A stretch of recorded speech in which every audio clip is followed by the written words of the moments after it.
I just got thanked for coming all this way. I'm actually only a couple of miles from Victoria, who just, I live right on the Delaware River in Pennsylvania.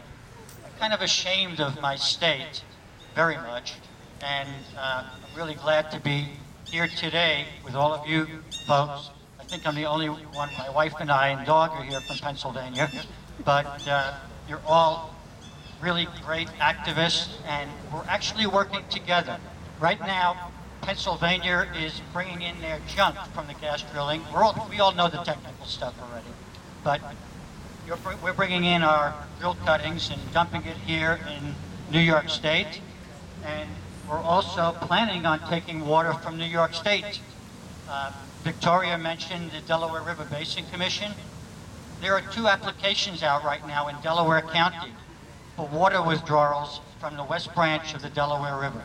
One is in Occoquan, don't know how to, in deposit area. I think it's in both in Broome and Delaware County. And the other one is in Sanford. And there are 2 applications in. They're not quite in a docket form yet, but it would be a great thing to realize that we have to stop gas drilling on both sides. Otherwise, they're going to keep passing the bad stuff up here as long as they can and be taking that precious water that we're all fighting for very hard.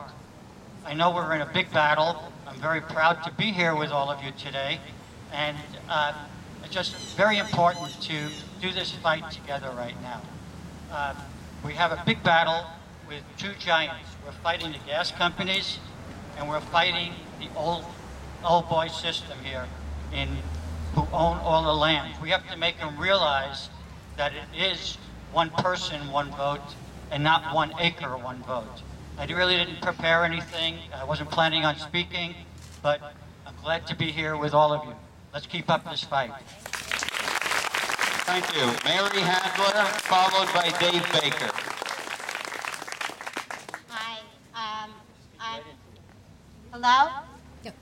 I didn't prepare anything either, but there's no way I can give up any opportunity to make any kind of sound against this gas drilling. I live with my husband and my Scotty in Damascus, Pennsylvania.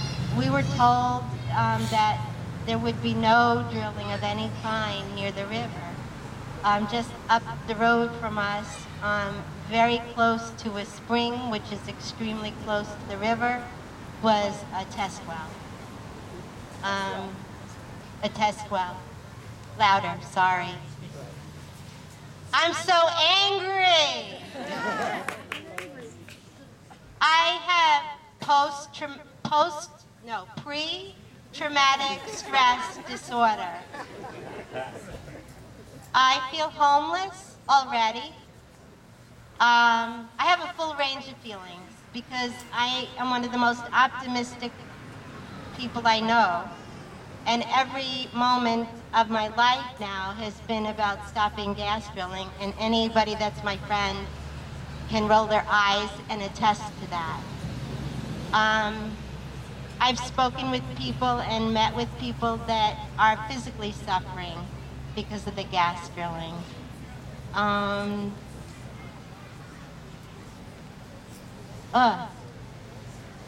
One thing that I'd like to say is that the regular citizens in New York City do not know about this. I was in Harlem on the train passing out flyers. I was on the bus. People don't know, and we need people in New Jersey to help stop this. So if we could, and anybody who wants to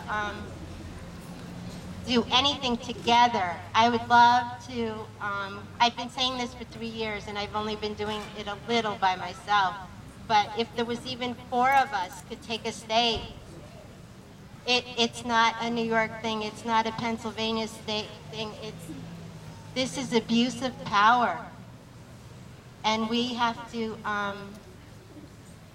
we're doing it. I mean, you're working so hard, but we have to get other people to do it. And other people, when they know about this, And we have to be patient with them because it's unbelievable what we're telling them. And anybody want my number, they can have it. Come to my house. Anybody want to do another documentary? We just have to make people sick of this and want to make us go away by making them go away. And the them is quotation. There's so much abuse of power on so many levels, in so many ways. And there's so many decent human beings that exist in this world. And we need to have our voices heard and shut them up or turn them around. Thank you. Thank you. Dave Baker, followed by Heidi Goggins. Dave. Is it this thing? Yeah. Good evening. I like to spend a lot of time trying to change people's perspectives. I'd like to talk about one issue that happens to be a popular issue with the people across the street, and hopefully it'll be on your lips too, so if you ever see them in public again, you might want to mention it. And I'm talking about home rule. Before there was a gas drilling problem, there's always going to be a problem. Before there were wind turbine problems, before there were NIRI problems, we have a basic democracy problem in this country.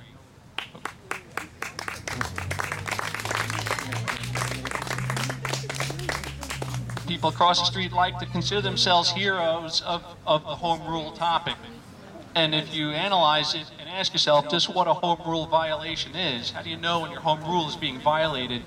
What it breaks down to is when people with more money and power and politicians and lobbyists who don't even live who don't live where you live, exercise that power to determine the outcome of your life. And when you ask elected officials in this county, who's done that to us, the first answer is New York City. And I have to sympathize, that is certainly the case. But if you're going to stand up for your town's home rule rights, you have to stand up against every violation. And if you sit back and analyze who has more money, more power, more political influence, more judges, more lobbyists than New York City will ever have, who is that? Who's been camped out in Albany for years, changing our laws? Who's already stripped local municipalities of all of their home rule powers over the issue that they're concerned about? And that's the gas drilling industry. We have no home rule. It's gone. You know, when you think back, things are being decided for us, not by us. They didn't build those hundreds of miles of the Millennium Pipeline all the way down to service New York City and other foreign customers. They didn't build all that just on the hunch that there would be gas drilling in New York State. It was decided years ago. It was decided not by us, but it was decided for us. And that's not supposed to happen. When was the state referendum to ask whether we wanted this to happen? They never did. They just went ahead and did this for us, and they started a runaway train, and who's at the controls? Not the people. Thank you. Thank you. Heidi Goggins. Thank you. Speak right. I'm supposed to speak right into it, but I used to be a singer, so I think I'll be all right. I don't have a lot to say. Everybody has made very brilliant and cogent comments. I want to echo what Victoria said about reforming agriculture, because if farmers didn't feel like they had no alternatives, they would not ever want to do this. I'm going to tell a really short story. I've been doing the Delhi Farmers Market for about the last month with a gas filling table. And my neighbor to my left was a guy from Westford up near Skenevas, very nice man who sells maple products. So the first day I was setting up, he looked over at my gas filling table, and I said, "So Larry, what do you think about gas filling?" And he said, "Oh, I don't like to argue with my neighbors." He was very circumspect, very nice guy. I said, "Well, did you sign a lease?" He said, "Yeah." I said, "Okay." He said, "It helps me pay my taxes." I said, "I understand, This guy milked cows for 50 years, so he's my hero. He can't, he's earned it." So as the day wore on, and this poor guy listened to more and more horror stories from people who were stopping at my table, he looked more and more stricken, and he looked more and more upset. And there were two boys on my right who live on Crumhorn Mountain, where they drilled an exploratory well, and they came over and said, oh, you're against gas drilling? We are too.